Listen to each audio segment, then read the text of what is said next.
Welcome to another episode on the People Productivity Channel, where you are the product and a better you is the solution.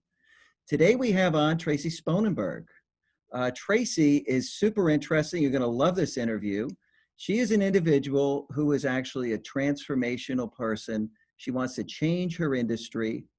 And I don't know if many of you have ever watched Steve Jobs' video on YouTube, The Secrets of Life, where he says, you know what? He realized one day that if he poked on the world, he could change it and make it better. And certainly we're in a world that needs to get better.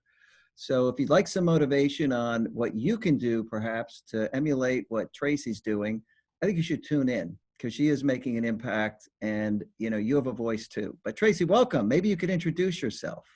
Oh, thank you, Frank. That's far too kind and really nice to be mentioned in the same paragraph as Steve Jobs, who's done some really cool things. But so thank you for having me. This is fun. And I've been working in human resources. How I really describe myself is a business professional who specializes in people. But I've spent my career doing this. And I'm currently the chief people officer for a company called the Granite Group. And we're located in Concord, New Hampshire, but all over New England. And we're a distributor of plumbing, heating, cooling, water, and propane supplies. So we were just talking about plumbers offline. And so if you call your plumber, they come and fix your toilet. They say to you, hey, you need a wax ring. I have one at the shop. Well, they're coming to us or one of our competitors to get that product. And we do a lot of other things too, but that's the easiest way to explain. And so throughout my career, I've worked in a number of different industries and a number of different kinds of companies, but I've really found my home in the mid-size, privately held, and in this case, family-owned kind of business. Yeah, fabulous. So, you are one of these people who's trying to change HR, and by all means, HR does need to be transformed to be more strategic and much less operational. What motivated you to say, hey, I can make a difference and I can actually impact HR and get other people interested in making it better? So it was sort of a gradual, but at the same time, pretty kind of snap your fingers sort of transformation. I don't know how that's really possible, but for me it was. I spent the majority of my career as having a job and not a career. So I would come to work every day, I would do tasks, I was very tactically focused. I started my career in a large global company, and I wasn't in a strategic role there, but I was always in some sort of strategic role. But that is what you make of it to some degree. And I always had that component, but I always approached it from a really tactical mindset. And my mindset was always sort of watching others and seeing, why can't I be doing that? Or why can't I? And putting other people in the position to be impacting my potential success than myself. So, and then a few things happened. 10 years ago, my position was eliminated at a company that I thought I would be at forever for a while. And that kind of catapulted me into a position where I had to be looking for a job in a terrible economy. And it was the best thing that ever happened to me. I'm an introvert. I'm comforted by routine. I'm not a risk taker. Yeah. So that really pushed me out. And I ended up in a role without previously having management experience or people management experience. I ended up in a role where I had 40 direct reports, and that was kind of crazy. And it gave me a lot of great experience. And then I went to a company that was not a startup per se, but very much acted like a startup, private equity backed, and gave me a lot of great experience. So I kind of took all of that and built upon it while still really staying in my tactical mindset. About 7 years ago, I kind of had an epiphany and realized I was unhappy and unhealthy, and started to change myself and lost a bunch of weight and started exercising and eating better.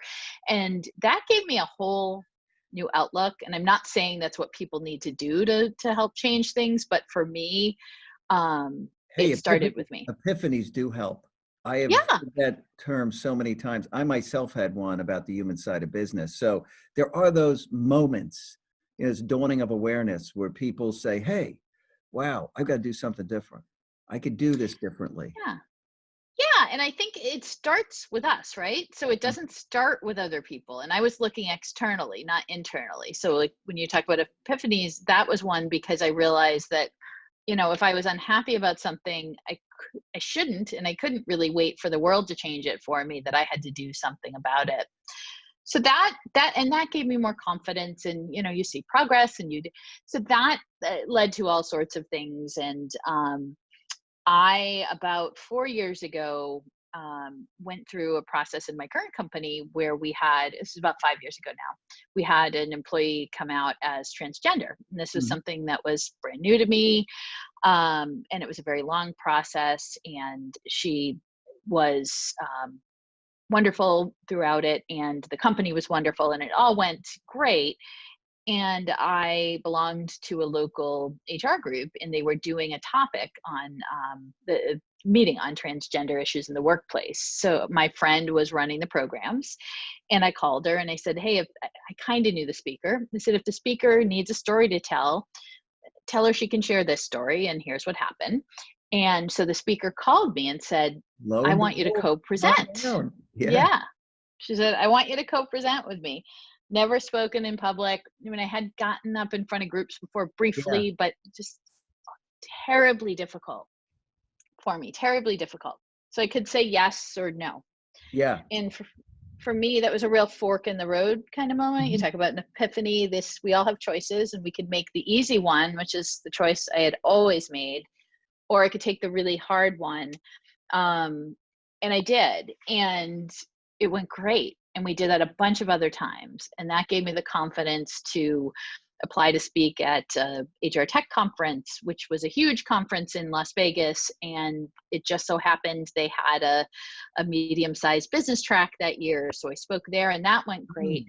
And I think through those two things, I learned a couple of really valuable lessons. I learned the power of connections and networking, which I Yep. hadn't done any of before. And I learned that you could really have impact by sharing your story, and by being authentic. I always thought speakers were like Tony Robbins up there, Yeah, and sure. and I can't do that, and I don't want to do that. I just want to be me. And so from the feedback that I got, and the people who were affected by the stories, and the stories that I heard, I realized that I could have an impact. So that led to me doing more things online, which is how you found me. Yeah. And Well, you um, also got the Disrupt HR chapter up mhm. in New Hampshire, right? Which is interesting. So I'm very passionate, and I have been for several years, about changing HR, going from a policy first mindset to a people Yeah. first mindset, because I did that and it changed my life. And I added so much more value to my companies and the people within my companies. And so my rep for ADP, who owns the local chapter, asked me to co-organize and co-found the chapter, and so we did. So that was one of the most fun things I've ever gotten to do. And that Mhm. first talk I gave, and that first event, the second event was wonderful too. But it was really great to see all kinds of people come out and just be inspired by all of these crazy ideas that we put Yeah. forth in the presentations. Yeah, no, it's great. I mean, you put it out there, and suddenly the world started coming to you with opportunities to do things, which is fabulous. And that is what people can learn from this, right? They've got to take those steps. They've got to be authentic, get out there, talk about what really matters to them, and they'll I, find yeah. like-minded people and opportunities. Maybe they could make it their life. You never know. And I think some people do. And that wasn't ever anything I was seeking. It wasn't ever anything I never wanted to be a public speaker. That was never in the back corners of my mind either. But we all get into human resources to help people. Mhm. And I am motivated by that. And I am seeing that I'm able to impact people. And that's what keeps me going. If I can connect, and this happened not too long ago, two people to somebody who's hiring and someone who needs a job, I can connect them, and that person gets that job and ends up being a wonderful fit for that company. Yeah. That's the kind of stuff that really fuels me. Or if I see someone take a chance on applying for a job, and who, chats with me about it, and they get that job, and it was a reach job, that's just kind of feeds my soul. I mean, my day to day is great, Hmm. and my company's wonderful. But all of these little fun extra things add that extra layer to really fuel my soul and my creativity. Yeah. That's fabulous. I was looking at some of the articles that you had on LinkedIn, and it made me think of this quote by the Right Honorable Matt Hancock. We should automate the work and humanize the jobs. Let's give the mundane to the machines and the purpose back to the people. And you were talking about automating things in HR to free up more time for the human side of business. Right, right. I love that. So what did you do? You really, took processes that were broken and I think it started when I walked into my current company. I've been there almost 5 years, or just about 5 years, and I was handed a 51-page new hire packet of paper where I mm, had to write my own name and address, I think like 15 times, something like that. And we had at the time 30 locations. We're decentralized with the hiring. I'm like, this can't be the process. And what had happened, and this happens a lot, I think, is number one, their HR professionals often feel like they don't have time to yeah, learn to do something different. In this case, it was they didn't know that there was a different way. The person had left before me, and the people on the team, there were only two, were new to HR. Actually, one and a half were new to HR, and so we just set about digitizing everything, doing the research, figuring out how we could make processes easier for our people. Ultimately, it was easier for us too, but the main thing was our people. So our managers might spend 3 hours doing new hire paperwork with a new hire, and it was almost always wrong, and something was yep, almost always forgotten. So we streamlined that, and that I thought was just like, all right, that's what I do. I'm coming in. That's part of my job. yep, But as I started to talk better. to people about it, yeah, I started to talk to people about it. They're like, wow, like really, that doesn't seem like that big of a deal.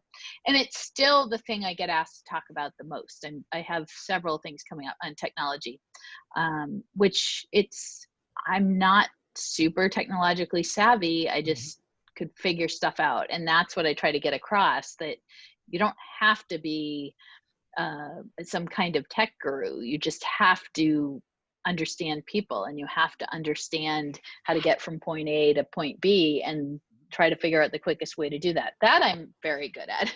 So Yeah. I have low patience, so I'm very good at figuring out how to get to from point A to point B in the quickest amount of time. So Well, that's how that happened. yeah, I found it very sad reading one of your posts that the HR Tech Track that Sherm used to host was so weakly attended that they stopped it or something, right? Yeah, yeah, That's and tragic. my hope is they pick that up again. It's funny. I spoke earlier this year at a NERA conference, and NERA is the Northeast HR Association, run by Tracie Burns, who's amazing. And I had two friends speaking at the same time, and they're both amazing. And one was speaking on talent acquisition, which is a Mhm. very comfortable space for Yep, HR professionals. And one was speaking on, it was something like the robots are coming. It's all about automating, which sure. I find fascinating. So I The go to her HR session. RPA is going to be huge. Yeah. So It will. yes, yes. And so I go to her session on TA, and it's overflowed, completely overflowed, because it's a comforting space. Hmm. And they were, again, both wonderful. I go to his session, and there were maybe 20 people there. And I was talking to my table at lunch after, and what did you go to? And everything was great. And I split my time between both. And I wish they hadn't had them together, but they did. And so I was talking to somebody at my table who was sitting next to me, and I said, did anybody go to the robot session? And the woman next to me goes, oh, I don't want to know anything about what's going to take over my job. Oh And my. I look at that as, and no disrespect to her or anyone else, but I look at that as the prevalent attitude in the HR world. This is what I do, and I say this all the time. This is what I do. I'm going to do it this way. And there are some amazing, wonderful, progressive HR professionals out there, but Certainly. there are a lot that are focused on, this is the way we've done it. And Hmm. if they're focused that way, that's what the companies think good HR should be. Yep. And it's not. It's really not. It's progressive. It's strategic. It's 100% people focused. It's the mindset. It's empathetic. It's completely different than it was when I started. God, I mean, when you and I first spoke, I mean, I was so attracted to what you're doing because to me, HR is sitting on the single largest opportunity of any area in any company. People are the most important tool in every company. It's a digital era. And as all the mundane stuff is automated with the robotics and the other technology that's out there, that leaves really, cross-functional, collaborative, innovative work to be done. Right. Right. So the And we're humans scared, right? are, yeah, humans Some people are are scared. the creative tool and they're worried, they're scared. It's like the Luddite movement, right? Let's destroy all the technology. Hmm. It's taking our jobs. The reality is you got to embrace it. And I agree with you. And then make the world better. Because why should people be doing that mundane stuff? Give the meaning Right. and purpose back to the humans. Right. Right. And technology can make us more human, not less, really. That's what it gets us back to doing the things that we should be doing. That's right. The rehumanization of life and work, which is a Right. great thing. Right. Really, really is. So then you started HR Rebooted too, right? With your Yes, I friend. have a friend, Michelle Strasburger. She's my co-founder and partner in crime. It's a project. It's something we do on the side. We don't monetize it. We don't try to, but we have a podcast. We have a series of videos, and we do write. And we've spoken together at several occasions. And the goal for us was just reboot HR. Right. So HR is broken. Let's fix it. Let's talk to interesting people who are doing cool things and hopefully inspire some people to change. And we want to change HR from the inside out. And we met when Michelle took my old job at Emerson, where she is at, and I reluctantly agreed to meet with her once a month. My old boss kind of negotiated that, or he Mhm. negotiated that in the way out, and we just never stopped meeting, and we became really great friends. And about a little over a year ago, we went to a conference together and kind of hatched the idea of what's something that we can do together to work together, first of all, but to also help change. Mhm. So that's something that we're passionate about, and it ebbs and flows as our lives ebb and flow, and we both have jobs and kids and families. But we are just about to drop our season 2 episode 2 podcast, and so we have a very small, very very small but passionate fan base, and it's something that again fuels our creativity. Yeah, and it's great. I think that you're a role model for anybody that wants to influence and drive change because you're just doing it. You're not talking about it. You're actually doing it and taking steps to get the word out, influencing people in a positive way. And as Oh, we head into this new world where continuous learning is really going to matter, people are going to have to reinvent themselves. it's true, and Yeah. thank you, and it's very kind. And but I'm, like I said, I've always just been doing my job, and this isn't something I set out to do, but I talk about this all the time. If I can do X, Y, or Z, you can. I talk to people almost every day that were in the position I was in. And it's really, if you can change one person, if you can influence one person for the Yeah. better, I mean, that's it for me, right? If somebody comes up to me and says, I saw you speak about blah, blah, blah, because a lot of my speeches are on technology, but a lot are also really personal. And that's what life is all about, right? So Yeah. if you can have that impact on even one person, that's how you change the world. You don't need to have these grand ideas. You just need to, have Inspire that people. tiny impact. Yeah. Yeah. Amazing. you know, People have huge influence given there is an online world where they can literally reach millions of people. And Right. you don't have to, but you could. You could Right. just reach 5. But I love the fact that you're out there trying to make a difference in a profession that really does need to disrupt itself because it's going to happen whether they like it or not. And then, you know, they're not going to be driving it. Right. Right. And we're seeing more and more non-HR professionals leading as chief people officers or chief human resource officers. And that's scary, I think, to a lot of lifers, and it should be. Could be. But you need to know the business, you need to understand strategy, you need to understand people, and you really don't have to have an HR background to lead HR. You really don't. Mhm. And so that's, those of us who have been in positions throughout our careers in HR and aspire to the C-suite, need to up our game. We Oh, yeah. really need to get on top of things. Those are strategic roles. You've got to be able to drive transformation, Right? and no question about it. And people shouldn't shy away from, helping drive change. They should jump in, because as things speed up, that's the future, right? This world of Yeah, continuous exactly. change and disruption. The ability Change to sit still, forget about it. and have the ability to have those tough conversations and challenge your CEO, and call someone out on bad behavior, and do these things that we may not have done earlier in our career. That's all necessary. It's Yeah. funny, I used to teach, and I talked to my class about this, and the vast majority, once you talk about what's it really like to work in this kind of role, vast majority are like, I'm good. I'm happy where I'm at, because it becomes less about the things that people are comfortable with, and comes more down to the people in the business, the people in the strategy, and marrying those things together.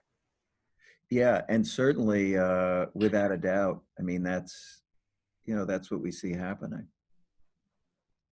This is Yeah, a for sure. transformational world, and I love the fact you're out there making a difference, because we need more people out there spreading the word and accelerating the change that's going on. Yeah. Because Well, then, in thank fact, you. you're driving it, right? Then you're driving it. You're not actually being pulled along. I had an Right. old boss years ago, Prue, his saying was act or be acted upon. Hmm. And, it really is true. If you don't do Right. something, it is going to happen. You just won't be the one doing it. Right. Right. You can either, be ahead of it, or you can lag behind and get pulled along. Yeah, yeah, super. Well, listen, I think you're an inspiration to so many people, because you didn't just sit there and say, I'm going to wait for things to happen. You're driving change. You've got Disrupt HR, Reboot HR, as if one wasn't enough. So I really give you a lot of credit. And is there anything you want to share with the audience before we say farewell? I think one of the things that's really important is, and I give the same piece of advice whenever I'm asked about advice to either younger folks or my past self, is take a risk. And that's something that, as an introvert, I wasn't good at. I talk a lot about my friend Michelle, who's my partner with HR Rebooted. She's more like ready, fire, aim, and Yeah, I'm yeah, like yeah. ready, aim, aim, aim, aim, aim, fire. I'm very careful, so I had to pull that back in order to lead in the way that I really need to be leading and doing what I'm doing. And so I had to get more comfortable with risk and with speaking up and using my voice, and that's something I wasn't always good at, and it still can be challenging, but it's very, very, very critical to driving change externally and even internally. Yeah, and honestly, people's resume is becoming what they do online in many ways. That's who Mhm. they are. Yeah. So, in a way, you're crafting this change agent resume, which I think is great, and you're able to apply it on the job. So listen, that's great advice. I'd like to thank you for coming on. It was Thanks for super. having me. Yeah, so we'll Thanks have to for do having it me. again. Thank you so Yes, much. it was fun. Thanks, Frank.